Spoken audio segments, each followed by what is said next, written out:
My friends, welcome. Emergency energy austerity measures are spreading rapidly across Europe right now. Things are moving quite quickly, and even as Slovenia just an hour ago instituted limits on the amount of fuel that individuals can purchase, we're getting reports from barge captains and other folks in logistics and on the ground saying that they're not being allowed to deliver fuels onto the continent. So someone is deliberately withholding energy supplies even as they scream about the shortages and, hey, we need to institute emergency measures and take control over all these things. The plans that are being enacted are drafted years ago by the very groups within these governments that were tasked with the green energy transition. We'll take a look at some of these. They are literally the decarbonization groups, the climate change working groups. It is their plans that are now, and even they are in charge of the implementation of these plans in response to this energy crisis. It's one and the same, this agenda. So I'm going to take a look at that. And the UN is also quite open about this. So we'll take a look at all that. I'm Christian, and you can find me at unshadowed.org. And of course, this had to happen. It's not a surprise that the climate change people had to do something to keep their agenda running. As No Tricks Zone reported recently, there's just no support for climate change anymore. People are no longer afraid of global warming. They have bigger problems right now. A survey had shown that the majority of Germans just said, put it away, forget about it until later. And so when faced with that reality, with that lack of public support, they had to cause a crisis, and that's what we're witnessing now. The UN climate chief just the other day, in fact, said, hey, this Iran war, it's going to be great. It's going to cause us to get off, finally, these fossil fuels. All this stuff we've been trying to do for years and couldn't get the public to support. Now we're going to shove it down your throats. So in Brussels, the disruption to energy markets caused by the war is a lesson for you on the risks of relying on fossil fuels, which should drive governments to wean their economies off oil and gas faster, according to the UN Climate Secretary. Quote, if ever there is a moment to accelerate the energy transition and break your dependencies, this is that time. This is pretty much an admission that what's going on right now absolutely serves their goals. But let's step back, and I want to take a look at this report. This was sent to me by a gentleman named Dirk, who's one of my Patreon supporters. Thank you for that, Dirk. And it is a Dutch barge captain who has tweeted out quite critically saying, how are there fuel shortages? Here I am. I loaded up on biogas just a few days ago, coming from Amsterdam, and then we sat here for 10 days waiting to unload. Then we got redirected to a new destination. We got there last Wednesday, and now we've been sitting there and not unloading our product. How are you driving up the price of biodiesel even higher? By not allowing deliveries onto the continent. And, he continues, we are not the only ones stuck here, as storage for nearly a fortnight. That would be 20 days. So there's plenty of supply sitting there, apparently on multiple barges full of biodiesel and other energy sources, but they're not being allowed to unload, even as you're not allowed to buy more fuel, right? Are you seeing what's happening here? It looks pretty clear, and so too does the situation in Australia. I had mentioned about a week ago when ABC News was talking about the fuel shortages and rationing that was going on in West Australia and New South Wales. There was one report that had a very telling interview with this gentleman, the local manager of a bulk fuel supplier. He told ABC he had been directed, so this is the guy that sells gas to the gas stations, and he was directed to only deliver 50% of what the gas stations had actually requested, which basically ensures that there will be shortages. So if they've ordered 20,000, I'm only giving them 10,000, but it's been directed down that way. And if we don't adhere to this strictly, we will be cut off completely, and that's a worst case scenario. Now, the reason I'm bringing this up again is that because one of my viewers sent to me this comment saying that they've been creating panic buying in Australia right from the outset. Every media outlet got on the TV and told us to go buy fuel before prices go up. This makes no sense. Then they blamed people for panic buying. Talk about creating the problem. Problem, reaction, solution. And she nails it. That's exactly the Hegelian dialectic they're using here. This is an engineered crisis.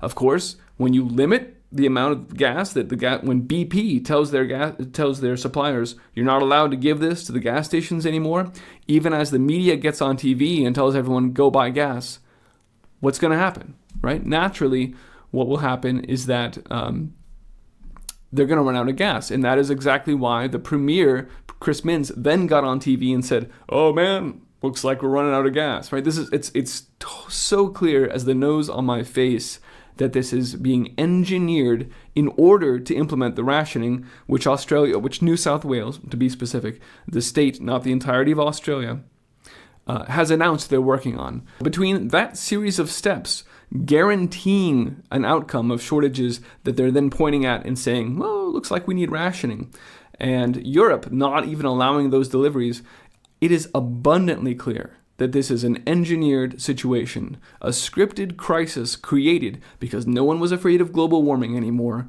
in order to roll out the technocratic control over energy usage, the decarbonization, the deindustrialization, the total control. That's what's going on right now. If you have information that you'd like to share, because the more we hear from the ground, the clearer this picture gets. So send me an email, iceagefarmer@protonmail.com. And let's draw that picture. All right, let's now talk about the countries and the measures they're taking. We already mentioned that Slovenia is limiting, starting today, fuel purchases. Greece put price caps on food and energy prices. Hungary as well, the Orban administration capped the liter of fuel. And that price-capped fuel can only be sold to vehicles with Hungarian license plates. So making sure that the domestic supply is available, not to foreigners. France also implementing price caps. Slovakia is setting higher diesel prices for foreigners and keeping prices lower for their own citizens, but they're also limiting how much their citizens are allowed to use. Portugal has also put price caps on the energy prices there. They're not yet going into effect, but, quote, if this limit would hit, government would be able to take measures, emergency measures, including setting the price of electricity lower than the cost of production. The government would cover the difference, and he didn't specify how, but never mind that.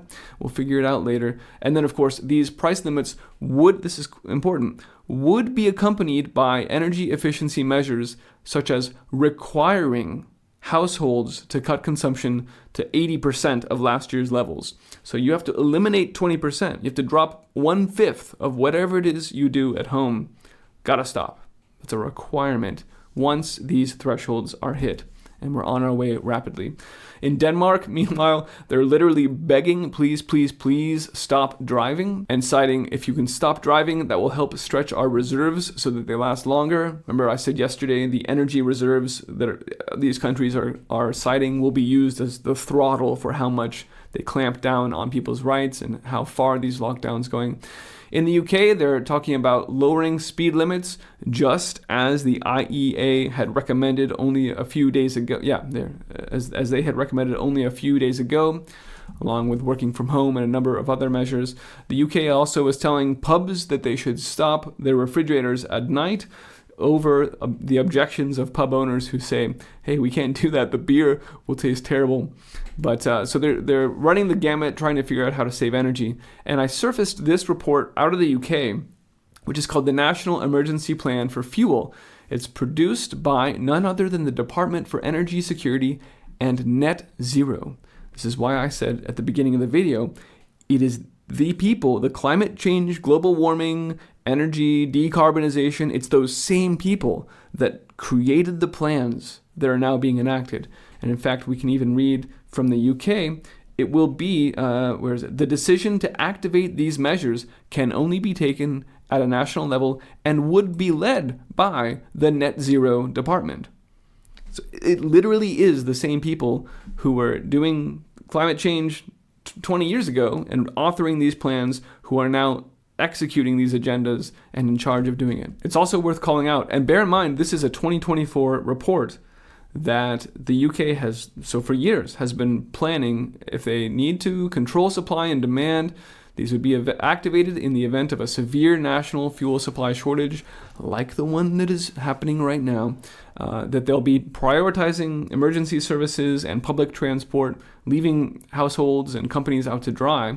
And then even they call out explicitly, they'll be restricting the sale of road fuels at retail filling stations, and even limiting the hours in which road fuels can be sold. So it's been baked into their plans, drawn up by the climate change people for years now. And now it's rolling out across Europe, just as we've seen it over the past days, rolling out in Asia. And some of the effects of that are already becoming apparent. Here from the Mountaineer, we're seeing that entire fleets of fishermen in Thailand are just no longer fishing because they can't get diesel fuel for their boats. So it's not just the farms aspect of food production that's affected by this energy crisis.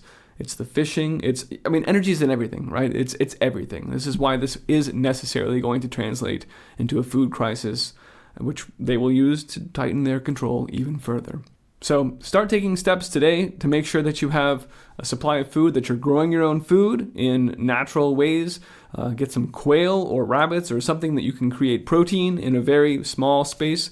They're a delight to have, but also, when you think about how this is going to happen, protein and fats are always going to be at a premium, right? Those are the ones that are hardest to store and hardest to produce. So start there and build up the supplies for yourself, your family, your community, and do spread the word. Help me by sharing this video or making your own.